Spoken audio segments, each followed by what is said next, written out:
ఈ రాష్ట్రంలో ఫ్యాక్టరీలు పెట్టే వాళ్ళందరూ పారిపోయారు. మళ్ళీ నేను వాళ్ళకి చెప్పి వాళ్ళందరినీ కూడా ఒప్పిస్తున్నా. కొంతమంది అడుగుతున్నారు, మీరుంటే మాకే బాధ లేదు, మళ్ళీ వేరే వాళ్ళు వస్తే మళ్ళీ ఆ భూతం వస్తే మా పని ఏంటని అడుగుతున్నారు. నేను ఒకటే చెప్పాను, ఆ భూతాన్ని రాజకీయంగా సమాధి చేసే బాధ్యత, భూస్థాపితం చేసే బాధ్యత మా ప్రజలది. మీరు నమ్మండి, మీరు రండి, పెట్టుబడులు పెట్టండి. మీరు పెట్టుబడులు పెడితే మీ పెట్టుబడులకు భరోసా ఇచ్చే బాధ్యత నాదని చెప్పాను.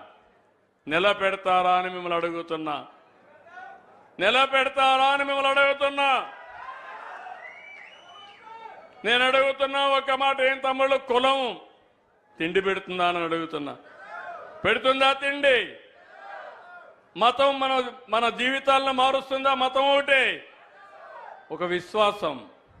నేను తప్పు పట్టడం లేదు, కానీ ఆ విశ్వాసాన్ని నిలబెట్టుకోవాలి. హిందువులు మల్లికార్జున స్వామిని, వెంకటేశ్వర స్వామిని ఇచ్చేస్తారు, ముస్లింలు అల్లాని పూజిస్తారు, అదే మరిగా క్రిస్టియన్స్ యేసు ప్రభువుని ప్రార్థనలు చేస్తారు, తప్పలేదు. కానీ రాజకీయంగా మీ జీవితాలు మార్చేది రాజకీయ పార్టీలు, ప్రభుత్వ విధానాలు. ఈరోజు మీరు చూడండి, 5 సంవత్సరాలు ఈ రాష్ట్రంలో ప్రతి ఒక్కరు కూడా భయంగా బతికారు. నేను ఎక్కడ పోయినా మీ ముఖంలో ఆనందమే కనపడేది కాదు, చిరునవ్వే కనపడేది కాదు. ఇప్పుడు ఎవరిలో చూసినా స్వాతంత్రం వస్తే ఎంత ఆనందంగా ఉంటారో అంత ఆనందంగా ఉన్నారు మీరందరూ. అవునా కాదా అని అడుగుతున్నా. నేను ఒక యజ్ఞం చేస్తున్నాను, అభివృద్ధి యజ్ఞం. దీనికి నీళ్లు ఇవ్వాలి, పెట్టుబడులు రావాలి, ఇన్ఫ్రాస్ట్రక్చర్ అభివృద్ధి కావాలి, మన పిల్లలకు చదువు బాగా చెప్పాలి, వీళ్ళందరి జీవితాలు బాగు కావాలని నేను ఒక యజ్ఞం చేస్తున్నా.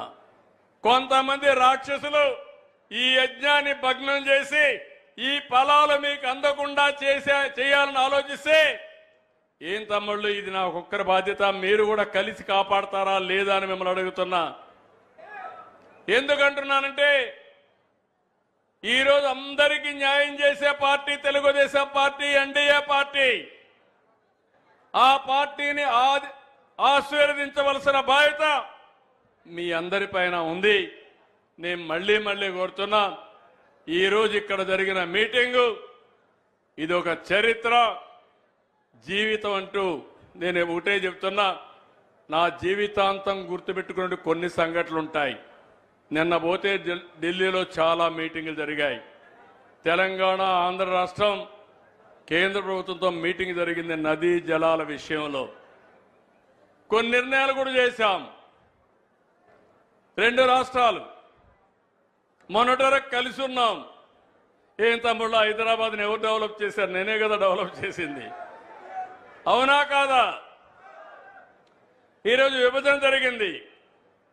విభజన జరిగిన తర్వాత మళ్ళీ ఈ రాష్ట్రాన్ని కూడా అభివృద్ధి చేయాలని ఆలోచిస్తున్నాను. హైదరాబాద్ ఈరోజు ఒక నమూనా. దాంతో సమానంగా అమరావతిని కూడా నెంబర్ 1 సిటీగా తయారు చేసి మీరందరూ గర్వపడే విధంగా దాన్ని తయారు చేసే బాధ్యత నాది.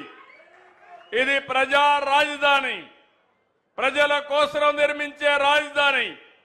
2027కి పోలవరం పూర్తి చేసి జాతికి అంకితం చేసే బాధ్యత నాది. అదే మీరు చేస్తే 2001కే అయిపోయేది. గోదావరిని, పోలవరాన్ని గోదావరిలో ముంచేసిన పార్టీ ఆ పార్టీ.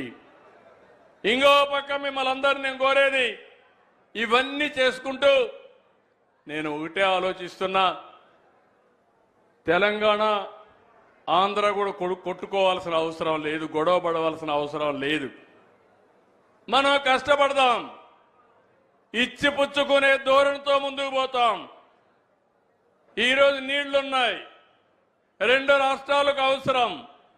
సముద్రం లేకపోయే నీళ్లు 2 రాష్ట్రాలు వాడుకుంటే ఇటు రాయలసీమ అటు తెలంగాణలో ఉండే మెట్ట ప్రాంతాలు బాగుపడే అవకాశం వస్తుంది.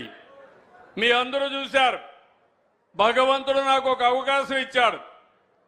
9.5 సంవత్సరాలు సమైక్య ఆంధ్రప్రదేశ్లో అందరికంటే ఎక్కువగా సీఎం ఉండే అవకాశం నాకు ఇచ్చిన దానికి నేను ఎప్పుడూ రుణపడి ఉంటా. ఆ రోజు 2 ప్రాంతాలు ఓటేశారు. 10 సంవత్సరాలు అపోజిషన్ లీడర్గా ఉన్నాను. అరుదైన గౌరవం. విభజన జరిగింది. అక్కడుండే ఆస్తులు వాళ్లకు అనుభవించడానికి పనికొస్తాయి. ఇక్కడ కష్టమైన నష్టమైన మళ్ళీ నిలదొక్కోవాలి. నిలదొక్కుని మిమ్మల్ని నిలబెట్టించే బాధ్యత నేను తీసుకుంటానని మరొక్కసారి హామీ ఇస్తున్నా.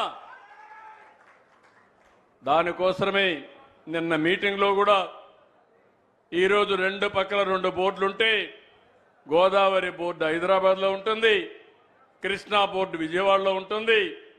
అదే సమయంలో శ్రీశైలం ప్లంజ్ పూల్ ఇబ్బంది వస్తే దాన్ని మనమే డబ్బులు పెట్టి రిపేర్ చేస్తామని అన్నాం. నీళ్లు కూడా ఎక్కడికక్కడ ఎవరు ఎన్ని వాడుకుంటున్నారో దానిపైన కూడా ఇప్పటికే 2 సార్లు మీటింగులు అయినాయి. ఆ 2 మీటింగుల్లో విభజన కంటే ముందు ఏ రాష్ట్రం ఎంత వాటర్ వాడుకుంటారో అంతవరకు ఎన్ బ్లాక్గా వాడుకునే అవకాశం ఇచ్చారు. ఆ నీళ్లు ఆ విధంగా వాడుకుంటే ఎక్కడ మన నీళ్లు అవసరమో అక్కడ తీసుకెళ్లి అక్కడ నీటి సమస్య లేకుండా చేసే బాధ్యత తీసుకుంటున్నాం. ఇలాంటి వాతావరణం నేను ఒకటే చెప్పాను. అవసరమైతే వాళ్ళు కూడా గోదావరి నీళ్లు వాడుకుంటారు, మనం కూడా వాడుకుంటాం. ఈ నదుల అనుసంధానం చేయమని ప్రధానమంత్రి గారు కూడా ఒక సంకల్పం చేశారు. మీరు గుర్తుపెట్టుకోవాలి. ఈరోజు నేను మాట్లాడడం లేదు. మొన్న మీరు చూస్తే అపోజిషన్లో ఉంటే ప్రజా చైతన్యం కోసం సాగునీటి ప్రాజెక్టులు ఏమైనాయో నేను ప్రజెంటేషన్లు కూడా చేసి 14 రోజులు తిరిగాను. నంద్యాలలో ఉన్నప్పుడే ఏం చేశారో మీరు చూశారు నన్ను. అలాంటి సంఘటనలు కూడా జరిగాయి. కానీ నేను ఒకటే ఆలోచించా, ప్రజల కోసం పనిచేస్తున్నా. చిన్న చిన్న బెదిరింపులకో ఇబ్బంది పెడితే భయపడి పారిపోయే మనస్తత్వం కాదు. దీన్ని లాజికల్గా తీసుకుపోయి మీకు న్యాయం చేస్తామని చెప్పి తెలియజేసుకుంటూ ఈరోజు ఇక్కడికి వచ్చినప్పుడు మీరు ఇచ్చినటువంటి అభిమానం, మీరు చూపిన అభిమానం నా జీవితంలో ఎప్పుడూ మర్చిపోను.